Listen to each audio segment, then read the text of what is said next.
Good morning, good afternoon, good evening, depending on what part of the wonderful world you are tuning in from. This is Jesse Brower coming at you live from the tuition free School of Entrepreneurship show. And for those of you who are tuning in for the first time or you're catching it on the replay, I want to let you know why I do this show. And it's really three reasons. Number one, I want to inspire entrepreneurship around the world with a specific focus on the Philippines. As you guys can see in the background, we've got the Chocolate Hills, one of my favorite places in Bohol. I actually spent 3 years in Bohol, Philippines with my wife and our two sons. So I love the Philippines, and I decided I really wanted to inspire people in the Philippines to take up entrepreneurship. So I started doing this show, and it's my goal that 200,000 or 300,000 Filipinos in my lifetime will start a business because of me and because of the tuition-free School of Entrepreneurship.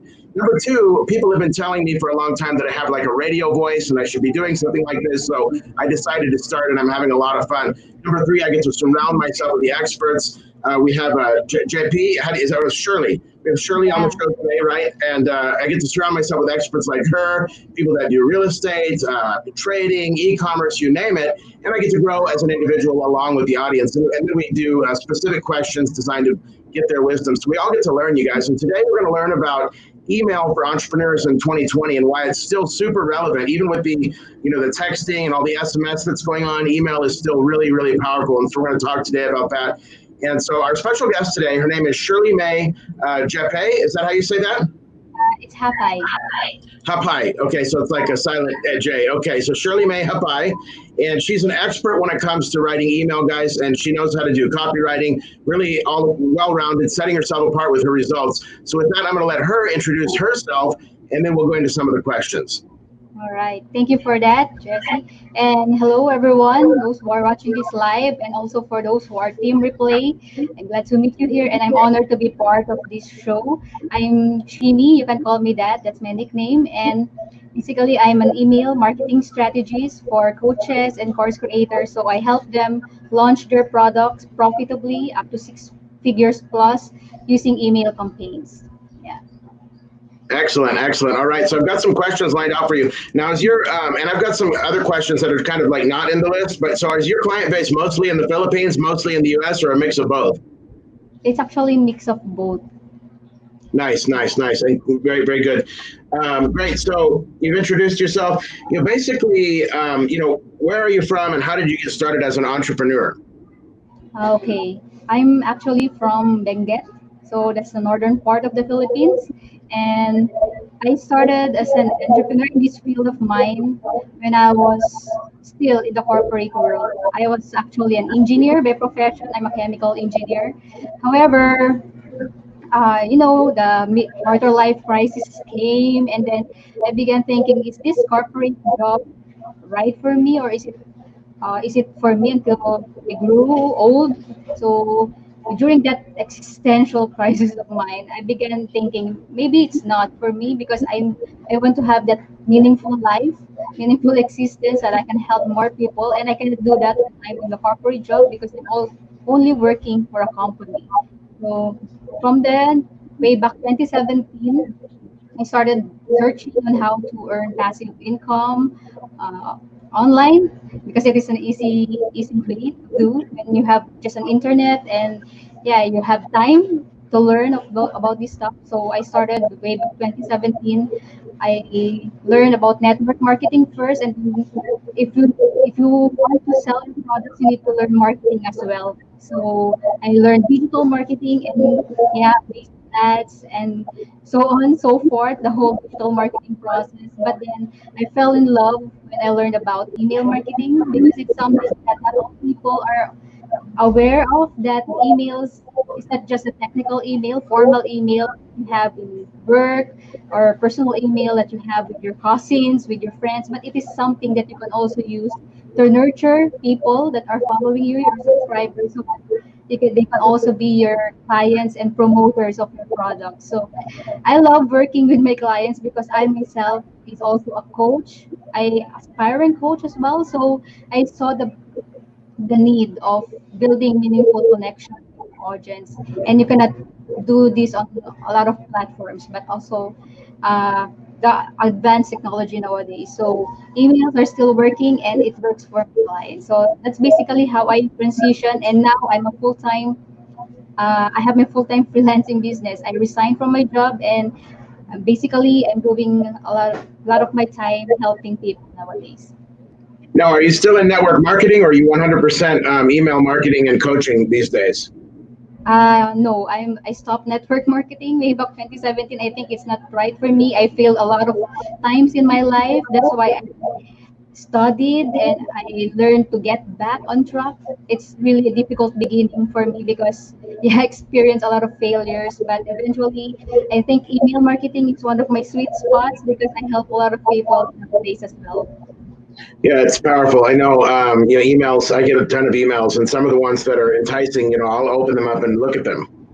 Yeah, that's right. You just need to have that good reputation and yeah, meaningful connection with your audience so that they will also be enticed to open the emails. Right, absolutely.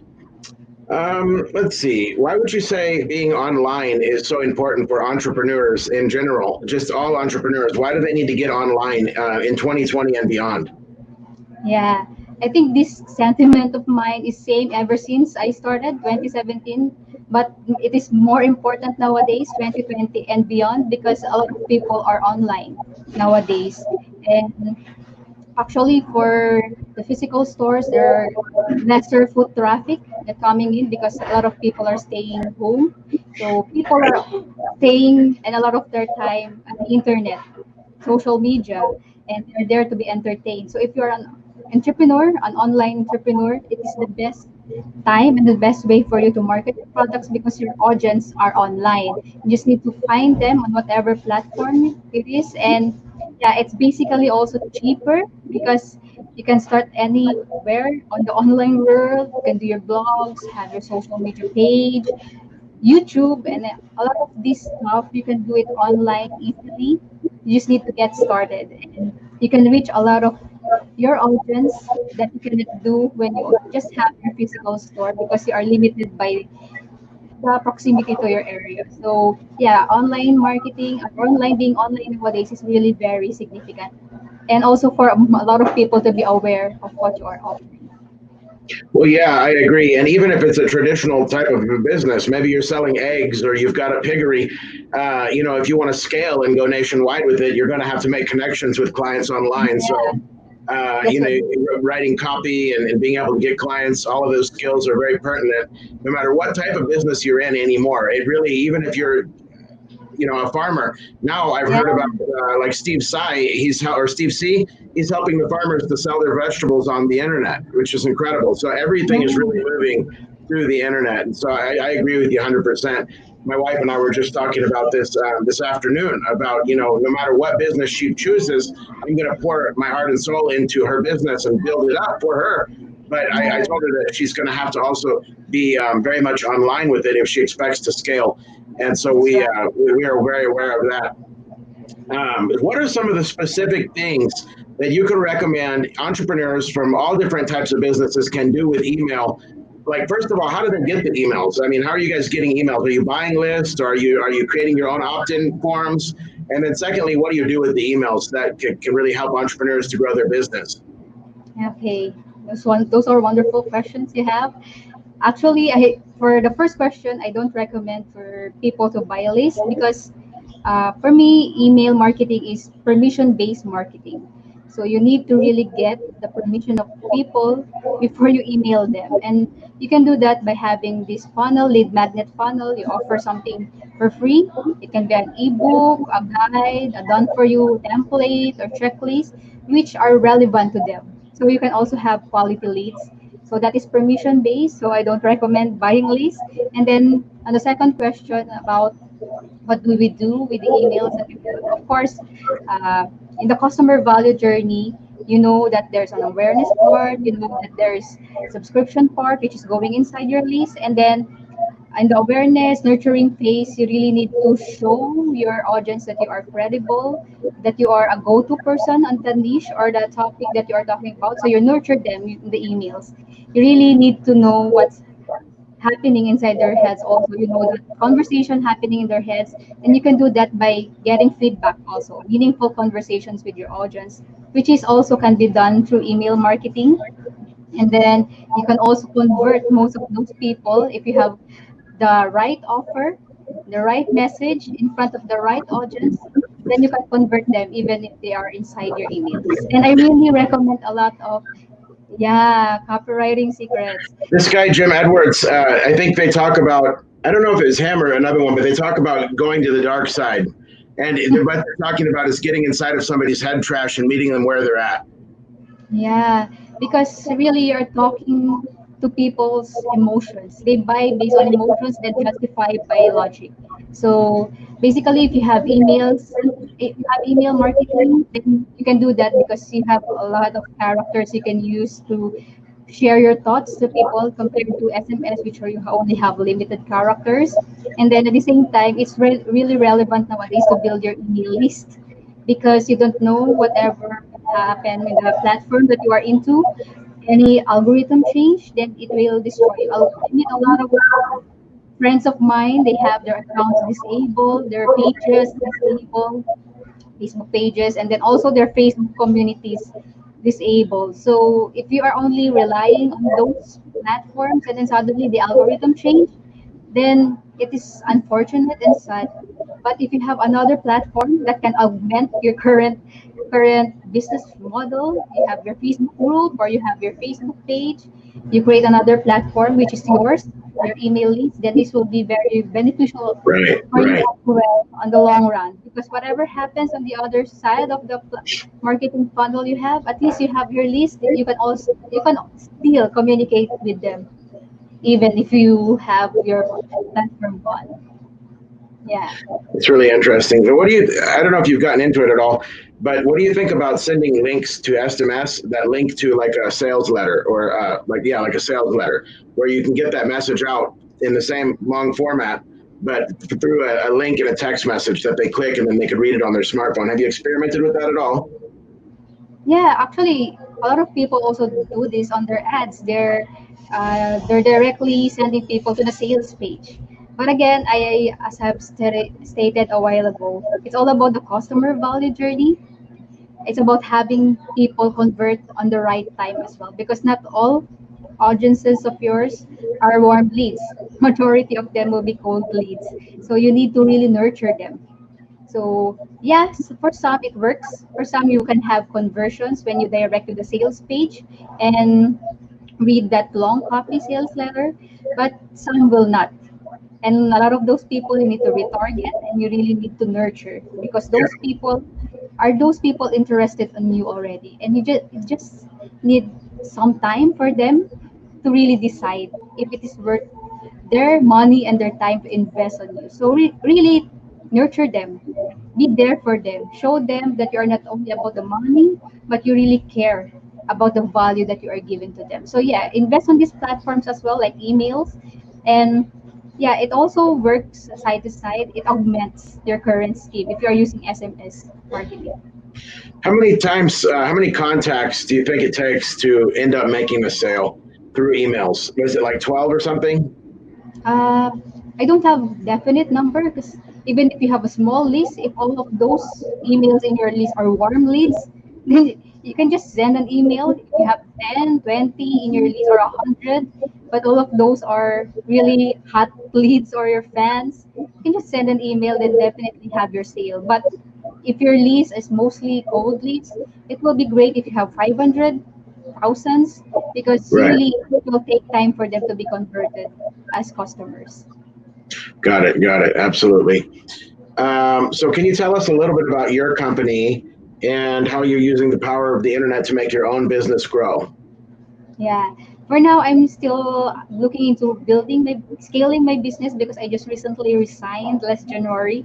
So I'm into starting to freelancing business. But for me to grow this business is that being visible online, giving value. So I'm putting out value, value, value, because the right people will be attracted in what I'm offering if I just give them enough value to for them to digest online. So that is one of my strategies, and help people cheerlead people that even if I don't have big monetary returns nowadays, it will eventually grow in the future because you just show people that you are coming from the place of help and give value. I also have my podcast where I interview people and give value because I think it's all about being a go-giver. It's how you start and then you will scale the company because you started strong in your foundation. You will have good friends, followers, and you will meet a lot of beautiful people in your life that will eventually help you grow. So it's more than just the strategies, it's really being authentic and Yeah. genuine online. So that's for me on how I think we'll scale the future as a company. I've got a friend who calls it serving your way to success. Yeah, that's Serving your wonderful. way to success. Yeah, I mean, Jesus was a servant, and we're supposed to be like Christ, aren't we? So, Yeah, I always believe also in servant leadership. Yeah, it's helping people so that in the right time, it will come back to you. You will harvest the fruit of your labor. well, I had somebody on the show yesterday, and he was telling me about how, God blesses the seed of the sower. And, Yeah, like with my show that I'm doing here, it's just starting a month and a half, 2 months ago. And I've already been able to interview some top people like Steve C, Rudolph Randolph Perez. And then yesterday I had Joseph Aaron, like very successful people. And, it just started as an idea to help teach entrepreneurship in the Philippines. And then, it's turning into this. So I'm excited about it. And I'm kind of in the same boat as you that I've just started this program. But I'm having a ton of fun with it. And it's something that I foresee that I could do for a long time. It doesn't yeah, take a ton of my time. I can just prepare these shows and they're 30 minutes, maybe an hour long at most, a couple times a week. And, I can really help a lot of people. And what's cool about it is when you're doing like a podcast or a show, you're also establishing yourself as an expert. Like I'm already working with somebody as a direct result of this show. wow. And they're in America, and like basically we have some things in common as far as what type of business we do. And he thought, well, shoot, I've heard about what you're doing. How about if we partner up? And that is like not why I started the show. You know what I mean? But it's just one of those things. Like you're providing value, and it's like the guy was saying yesterday. God blesses the seed of the sower. You're establishing yourself as an expert. You're putting content out there, and people are reaching out to me like, hey, Yeah, this, that, and the other, and then conversations start, and then things can just happen. So I definitely feel you on that.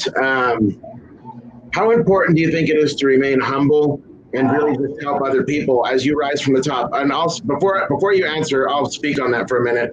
I've been an entrepreneur since I was probably 21 years old. I started in sales as an independent insurance agent, and I remember doing pretty well, and getting go out and have $1,000 day and all this kind of stuff as a young kid.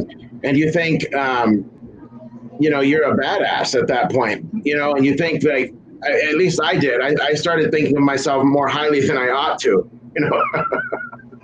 It's like the Bible says, don't think more highly of yourself than you ought to. I think there's a scripture that says specifically that. I'm not quoting it, but something like that. And I used to really think of myself more highly than I should. And I got filled with pride, at 21, 22 years old. And I would remember driving around in my little car. And if I would see somebody pushing with a shovel, trying to dig up the rocks or something, I'd say, oh, I'm over here in my car and I'm making money.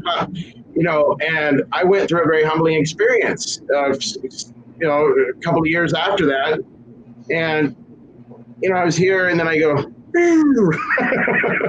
so I think God, he allows people to go through things and it's not his fault. I mean, but at the end of the day, for me, I think it's super important to remain humble. And you've got to just realize, and what's cool is the more successful people that I meet, I would say it is 7 or 8 out of 10 really, really successful people are super nice, down to earth, humble people. You'll get 1 or 2 out of 10 that they're still out there in that ego trip, but it's not the majority. Most successful people have already gone up and hit the thing, and they've learned that you can't do that. And but yeah, no, I think it's super important to really just stay humble as you rise to the top. And always remember that we're all just human beings. Like there's nobody better than the others. But what would you say on that topic?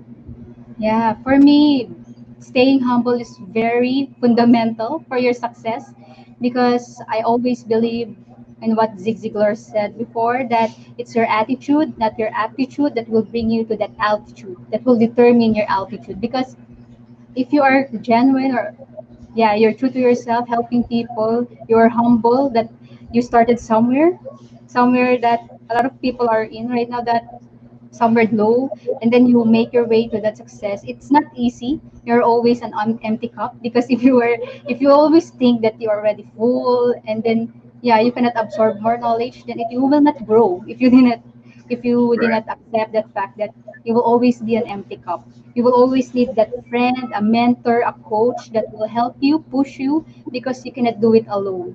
And in this journey of life, humility is one of the best gifts that we can share to this world, because yeah, a lot of people already down, and they just need a good friend that will be there, being humble. Whatever kind of success you achieve in life, remember you have your roots, and your roots will be your strong foundation. And look back where you came from. It will be a smooth journey, it will be a meaningful journey, and at the end of the day, at your funeral, what will people will say to you? What is their message to you? Eh, do you help a lot of people? Have you impact a lot of people grow as well? Because that will be for me a meaningful life, a successful life, being having this beautiful life, giving more to people. As you grow in your success, you can give more. So yeah, that entices me, encourages me to really move forward, whatever happens, to have this grit, because I know that if I have more, I can help more. So yeah, stay humble, grounded, and keep the faith, because God will make all things possible for you, my friend. Amen. So even restaurants and businesses that are traditionally not online businesses, I guess it would be very important to start collecting email addresses, even you know, at the checking counter. Like, can you fill out this survey, and that way they can then market to the customers, right? Yeah, that's very important. We call those transactional emails. Uh And huh. yeah, it's important that they capture the emails and they use these emails to communicate, because a lot of people just have their email list, but they don't use this list. They don't use these emails to communicate. So remember, you can capture the emails, but also use these emails. How about we're taking it down to a very basic level? Say somebody's got a sorry store, and Yeah. that's their main business, right? And Okay. but they're busy. They're getting a lot of customers. Shouldn't they Uh-huh. also collect emails and run promotions? It actually depends on the type of customer they have. If they're common customers or their Sukis also have emails, then it will be relevant for them to do email marketing. But if these people don't have emails, Right. it's okay if they don't do email marketing. Sure, but I mean, a percentage of them will. Some of them will have email Yeah, addresses. They can begin building. I was just thinking maybe on a very basic level, you can start even doing it, email or even SMS. A lot of people will just have a phone, maybe yes, collecting. that's right. Even if you had a sorry story, you could say, hey, you can send it out on Tuesday. You can buy three get one free, something like that. You can really Yeah, start. yeah, promotional You're right. emails. I mean, I was just thinking because I really want to encourage everybody who watches this show, no matter what level you're at, to start using digital marketing, email marketing, Yeah, SMS marketing, and incorporating it into your business. Because guys, unless your products or services are already nationwide, and then if they're not already nationwide, if they're not already worldwide, then you guys have a lot of room to grow. So, and you can yes. start from any point in that. So, just encourage you guys, even no matter what level you're at, and you get their email, get their text, start running promotions. Even if you have a sorry store, you can do that. Why not? I mean, Right. leverage the power of technology. What would you And say to the you, watcher who only has a smartphone? Maybe they're watching and they have a phone, but that's it. They want to start an entrepreneurship. They want to start building an email list, and they're not sure where to start. They're not an entrepreneur yet, but they want to begin. What direction would you point them in? okay, for me, I learned from my experiences as well. If you have a smartphone and you have the ability to connect with the internet, because if a smartphone is a smartphone only without the internet, it will be hard. But you Right. really need to have an internet connection to really browse. You start learning. It's always the foundation. You learn first, and a lot of people who already reached the success, they will say that, yeah, you learn, but it's very important that you learn from good mentors or coaches who will invest in your success, because really the learning curve is, you have ups and downs, ups and downs. And if there are people who will be invested in your success, and they will help you at least go through that journey a little bit more smoothly, because yes, failure is always part of the process. You fail forward, but really you need to have those people. You learn from them. Go check if you have someone in the internet that you can follow. Just start following them. See what their value or content that are putting out. Start from that, and then if you're going deeper to the you want to learn more, you invest in courses, in mentors, and you take action. Because if you just learn and learn stuff and you don't take action, then it will be nothing. It's really good to really implement after you learn, because that is how you will grow better. So that's it. If you have a smartphone, that is a very, very valuable device or tool we can use nowadays. You learn and execute. Yeah. Right. So if you guys want to take something away from the show, it's take action. Definitely read, listen to audiobooks, listen to podcasts, learn from the experts, and then go take action. And there's no reason in business, in my opinion, there's no reason to grow slowly. As long as everything is done ethically, you can scale fast. You could be Yeah. within a month, within from today to 1 month, you can be in a completely different place financially because of entrepreneurship. As long as everything is done ethically, there's no reason to grow slowly. It's not like a plant that you have to water and it's going to come up slowly. You can scale as fast as you want. Okay, as long as you're being honest and ethical and providing good services to people. Just always remember to sleep for 7 to 8 hours per day. And I know that's a big one for a lot of entrepreneurs. I struggle with it. But we got Yeah. to sleep, you guys. We've got to prioritize sleeping. And all the scientists agree. Okay. Yeah. And the ones that don't are on the fringe. Overwhelming 7 to 8 hours. You got to sleep 7 to 8 hours. Everybody who's sleeping less, you guys, it's not healthy. So definitely, you can grow fast, you can scale fast, but make sure you're getting your rest. And even if you're on a different schedule, because maybe you're doing, telemarketing, or your clients are on U.S. time, get some blackout curtains. I lived in, the whole Philippines for 3 years, and I had telemarketing work. Get some blackout curtains. Get the little mask on, sleep for 7 or 8 hours, and eventually try to get off the night shift, because ultimately you don't want to do that for the rest of your life. You want to be able to work during the day and sleep at night. And eventually, I hope you guys can shift into doing something like that. But at any rate, that's a little bit off topic. But yeah, I would just suggest you guys take action. Once you've heard this, go use this advice to build an email list, and then use that email list to market your products and services to people, because it's relevant and it still works in 2020, and also incorporate SMS text messaging into your business. It's Yeah. incredible what people are doing with texting as well and driving traffic. So look into it. Do you have any final thoughts before we wrap up the show? Okay, so you just need to really say this. I just continue what you have said a while ago. I always share at the end of my podcast that you don't need to be great to start. You just need to start to be great. That's why I take action, right? And for everyone who are struggling, it's okay. You listen to these podcast shows, you will learn that the journey of every successful people also start with the struggles, pains, and yeah. So don't give up. I use this hashtag inspire grit GRIT, because we really need to be grateful, resilient, inspired, and to trust the process, and especially trust God that He will make all things possible for you, my friend. So yeah, that's for me. My final words for them. Well, I'm so glad to have you on the show. Super humbled to have you on here. You're obviously an expert, and looking forward to following your journey. Oh, and how can people follow you? How can they get a hold of you if they want your coaching or anything? Where can you direct them? Okay, I have these social media handles, Shimi Hapay, my page in Facebook. So you can check my name there, Shimi. And then I also have my podcast, Beautiful Mind and Soul. I also interview people there. And I also have my website, shimihapay.com. So you can see my works and how I usually do this email marketing stuff, and how you can consult with me, a free strategy call. So there. And yeah, you can just add me also in my profile, Facebook profile, which is Shirley May Japay. But you can check that Chimi Japay also. And as long as I still have enough space, with I'm nearing 5,000 friends, I can accept your friend request. So that's it. Absolutely. All right, guys. So reach out to her. She can help you with your email marketing campaigns. And like we said, take action. Take action, take action, take action. God bless you guys. We'll catch you on the next episode of the tuition-free School of Entrepreneurship show. Signing off.